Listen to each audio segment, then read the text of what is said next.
नमस्कार दोस्तों, मैं अंकुर तिवारी। आज हम लोग इस क्रॉनिकल मैगजीन की सीरीज में पढ़ेंगे विज्ञान एवं प्रौद्योगिकी। विज्ञान एवं प्रौद्योगिकी में हम लोग पहली न्यूज़ पढ़ेंगे, तेजस MK-1A की पहली उड़ान। आइए हम लोग इस न्यूज़ को विस्तार से देखते हैं। भारत में निर्मित हल्के लड़ाकू विमान LCA लाइट कॉम्बैट एयरक्राफ्ट तेजस मार्क A1 28 मार्च को बेंगलुरु में स्थित हिंदुस्तान एरोनॉटिक्स लिमिटेड, जिसे शॉर्टकट में हाल कहा जाता है, सुविधा से अपनी पहली सफलतापूर्वक उड़ान भरी है। पूरी तरह से यह स्वदेशी लाइट कॉम्बैट एयरक्राफ्ट पहली उड़ान के रूप में हवा में 18 मिनट की उड़ान भरी है। रक्षा मंत्रालय ने 83 LCA तेजस MK-1A फाइटर जेट के HAL के साथ समझौता किया है। मतलब ये HAL के साथ समझौता किया है। यह स्वदेशी पूरी तरह से स्वदेशी निर्मित है। इसने 18 मिनट की उड़ान भरी है। आगे है कि तेजस MK-1A स्वदेशी पीढ़ी 4.5 पीढ़ी का है। यह हर मौसम में काम करने वाला एक बहुउद्देशीय, मतलब कई उद्देश्यों से इसका उपयोग किया जा सकता है, ऐसा लड़ाकू विमान है। अगली न्यूज़ है कि विक्रम-1 रॉकेट के स्टेज 2 का सफल परीक्षण। विक्रम-1 के रॉकेट के स्टेज 2 का सफल परीक्षण। आइए हम लोग देखते हैं ये क्या है। स्काई रूट एरोस्पेस, आप लोगों को पता होगा, ये भारत की पहली स्पेस की निजी कंपनी है।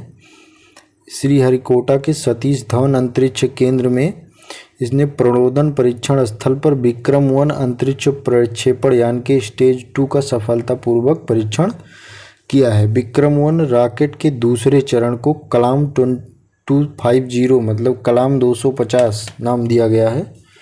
कलाम 250 एक हाई पावर कार्बन मिश्रित रॉकेट मोटर है, जो कि यह द्वितीय चरण रॉकेट को वायुमंडलीय चरण से बाह्य अंतरिक्ष के गहरे निर्वात तक ले जाएगा।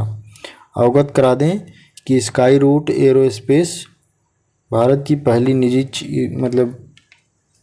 रॉकेट क्षेत्र की पहली निजी कंपनी है। इसको मैंने आपको पहले ही बता दिया। स्काई रूट द्वारा विक्रम-1 के तृतीय चरण का सफलतापूर्वक परीक्षण जून 2021 में ही किया जा चुका है। अगली न्यूज है कि तारों की दो प्राचीन धाराएं हैं, शिव और शक्ति। आइए हम लोग देखते हैं क्या है ये। खगोलविदों ने तारों की दो प्राचीन धाराओं की पहचान की है, जो हमारी आकाशगंगा मिल्की वे के सबसे पुराने निर्माण खंडों में से एक हो सकती है। तारों की इन दो प्राचीन धाराओं का नाम हिंदू देवी देवताओं के नाम पर रखा गया है, शिवा और शक्ति। इसीलिए इम्पॉर्टेंट है, ये एग्जाम में पूछा जा सकता है। इन संरचनाओं की खोज यूरोपीय अंतरिक्ष एजेंसी गैया अंतरिक्ष टेलीस्कोप, इसका नाम है, के उपयोग करके इसकी खोज की गई है। वैज्ञानिकों के अनुसार ये धाराएं दो अलग अलग आकाशगंगाओं के अवशेष हो सकते हैं। लगभग 12 अरब वर्ष पूर्व हमारी आकाशगंगा की प्रारंभिक अवस्था के दौरान आकाशगंगा के आदिम टुकड़ों के साथ ये विलीन हो गए थे।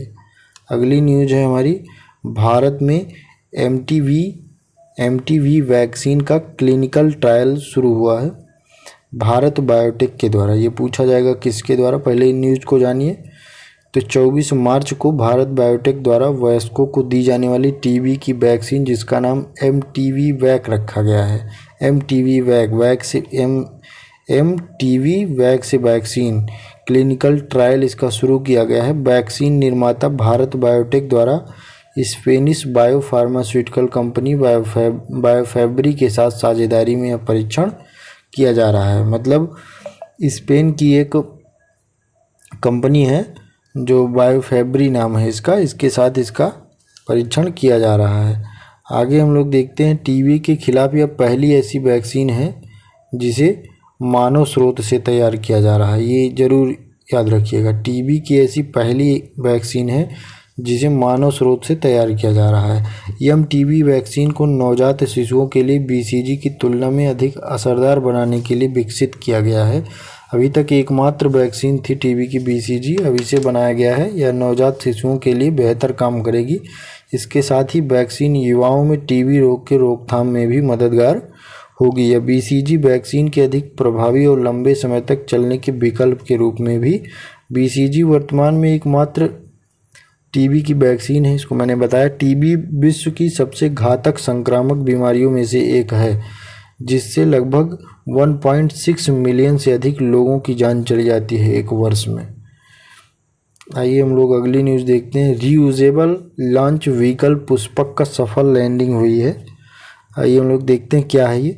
भारतीय अंतरिक्ष अनुसंधान संगठन यानी कि इसरो ने 22 मार्च को कर्नाटक के चित्रदुर्ग परीक्षण रेंज, इम्पॉर्टेंट है, याद रखिएगा, चित्रदुर्ग परीक्षण रेंज कहाँ है तो कर्नाटक में है, में अपने रीयूजेबल लॉन्च व्हीकल पुष्पक का सफलतापूर्वक लैंडिंग किया है।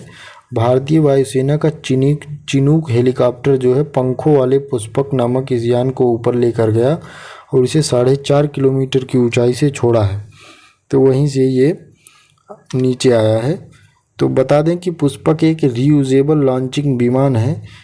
अब यह विमान उन हवाई जहाज़ों जैसा दिखता है जिनके पंख होते हैं।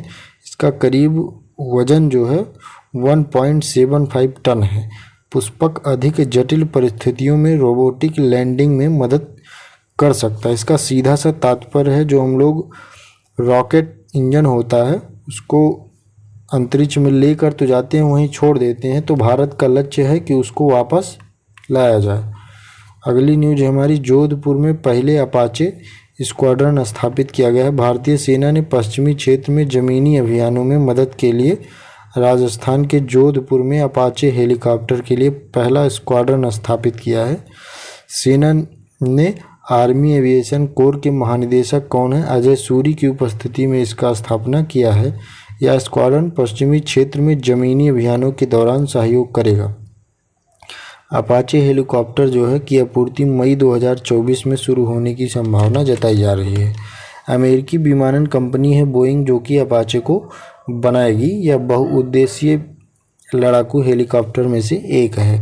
भारतीय वायुसेना के पास पहले से ही ऐसे लड़ाकू विमान हैं, लड़ाकू हेलीकॉप्टर हैं, जो कि 2020 में वायुसेना अपाचे हेलीकॉप्टर की डिलीवरी की गई थी बोइंग कंपनी द्वारा।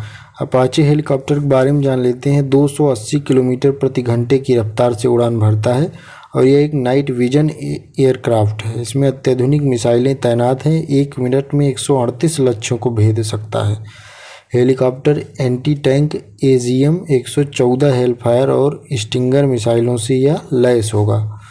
ठीक है, अगली न्यूज़ है कि भारतीय नौसेना में 2 नए पोत शामिल किए गए हैं।